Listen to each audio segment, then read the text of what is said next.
আনন্দ করতে করতে যেতাম, কারণ এটা হয়েছে আমার বড় না করি 1.5 মিটার অদিদুন ও দিদুন বাড়িতে এসে আরে বাবা এত কিছু না কি hello guys, welcome back to my channel.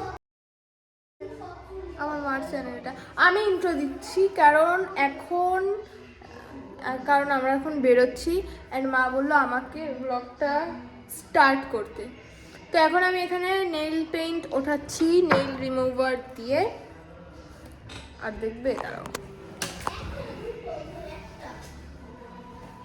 এখানে সবার রেডি হচ্ছে।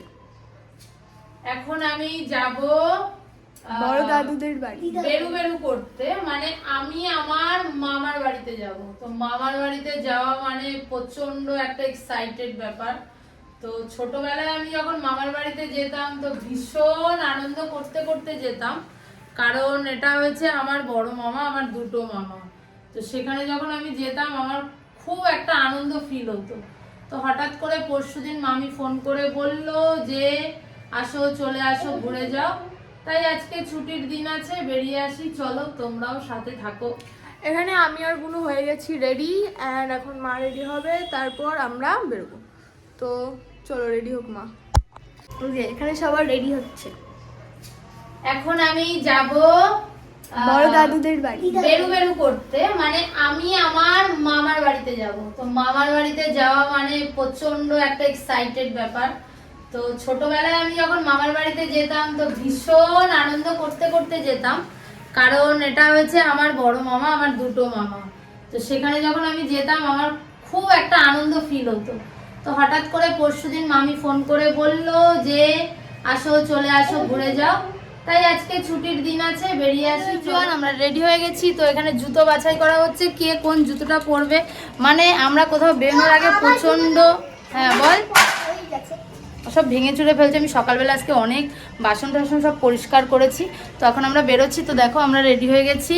আর সোনাম পরেছে হোয়াইট, ম্যাও পরেছে হোয়াইট, আমি পরেছি এটা আমি হোয়াইট হই না, আমি হোয়াইট আর ব্ল্যাক মিক্স করে। তো চলো যেটা পরি আমি সবসময় ভাবি তোমাদের থেকে আলাদা বলবো।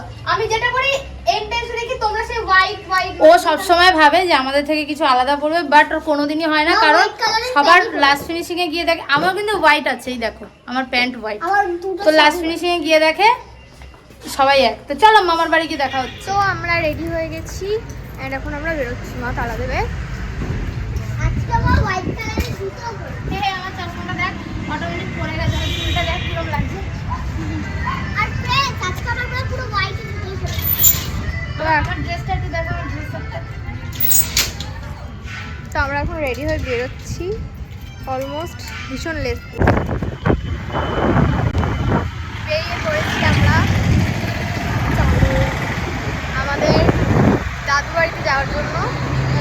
সব দাদু বাড়ি বেশি দূরে না, বলেছে আমরা ট্রেন বাসে যাচ্ছি না। যেখানে আমাদের বাড়ি সেখান থেকে হয়তো 1 কিলোমিটার দূরেও না আমাদের দাদু বাড়ি, 1.5 মিটার একদমই কাছে। তো ওখানে যাচ্ছি, এখানে মিষ্টি নিয়ে নিয়েছি, দেখা তো চলো তারপরে যাই। তারপরে এখানে কিছু শুনতে পাচ্ছ নাকি জানি না। তো আমরা চলে এসেছি এন্ড এখন আমার দিদুনের বাড়ি হচ্ছে। ওই যে মা গাড়ি রেখে আসছে। ও দিদুন ভালো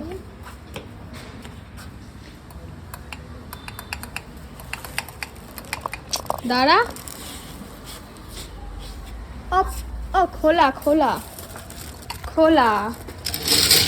ওরে বাবা রে, এত এরকম ভাবে খুলে যাবে।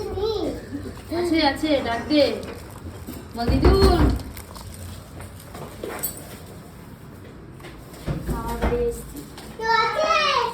কেউ আছে?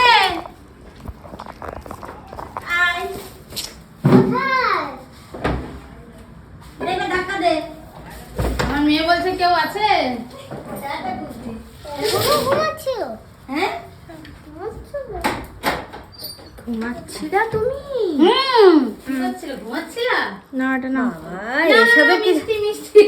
আরে বাবা এত কিছু আর কি দরকার ছিল? কোথায় এত কিছু এনেছি? এমন তুই কি করিস? ব্লগ ব্লগ হচ্ছে। তাই নাইটি করিয়া আমার মামার বাড়িই তো হয়ে গেল। হ্যাঁ আসেন বস এমন বস। বসেন। চলে এসেছি মামার বাড়ি। তো আসিনি। কেউ আসেনি, আমরাই নেমন্তন্ন, আর কেউ নেই। তো মামার বাড়ি চলে এসেছি আমরা, অনেক দূর পার করে ট্রেন ধরলাম, অটো ধরলাম, সমস্ত কিছু ধরে তারপরে আসলাম। মামা কই? চলো একটু পরে দেখা হচ্ছে। ও, কেউ আসবে না? এই পুচকাটারে ওই ছোটটারে খাওয়াচ্ছে সেটা। এই তো কিছুক্ষণ আগেই আসলো। এসেই খেতে বসে পড়েছি। আরে না, বললাম না কিছুক্ষণ আগে আসলো, এই মিনিট 10-এ। ওই পাঁচটা রাখ। হ্যাঁ হ্যাঁ হ্যাঁ। ও দিদুন বাড়িতে এসে ও আর খেতে পারছে না, এত কিছু রান্না করেছে নিনি। মাছ, মাংস, চাটনি, পাঁপড়, ডাল, মাছ, উচ্ছে আলু ভাজা, বেগুন ভাজা, তার সাথে আবার আলু ভাজা, এত রান্না করেছে যে আমার মেয়ে খেতেই পাচ্ছে না। আসার সাথে সাথে খেতে বসিয়ে দিয়েছে। ওই দেখো কেমন হয়েছে রান্না? হেভি। দিদুনকে বল, আমাকে বলছিস কেন?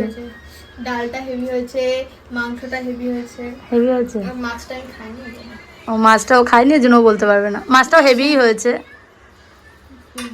খা আস্তে আস্তে আস্তে খা। হ্যালো গাইজ, এখন ঘড়ির কাঁটা বাজে 7টা। তো আমরা বাড়িতে চলে এসেছি, মানে আর ব্লগ করতে পারিনি কারণ খেয়ে দিয়ে পেটটা এত ভারী হয়ে গেছিলো। তো ডাইরেক্ট বাড়িতে এসেই কল করছি। আর আসার সময় আমার মাদার ইন্ডিয়াও এসেছে, আর আমার বড় মেয়ে কিন্তু পুজো দিতে বসে গেছে। তো আমাদের ব্লগ যদি তোমাদের ভালো লেগে থাকে অবশ্যই কিন্তু একটা কমেন্ট করো, একটা লাইক করো। একটা সাবস্ক্রাইব। আর আমার বড় মেয়ে এসে পুজো দিতে বসে গেছে, এবার আসবে আমার বর, তো তাকে চা ঠা করে দিতে হবে। তো চলো সবাই টাটা, সুস্থ থেকো, ভালো থেকো। বাবা কি করবে? আর একটা সাবস্ক্রাইব করো। লাইক করবে, কমেন্ট করবে, সাবস্ক্রাইব করো। করে দেবে, ঠিক আছে? তো চলো সবাই, বাই।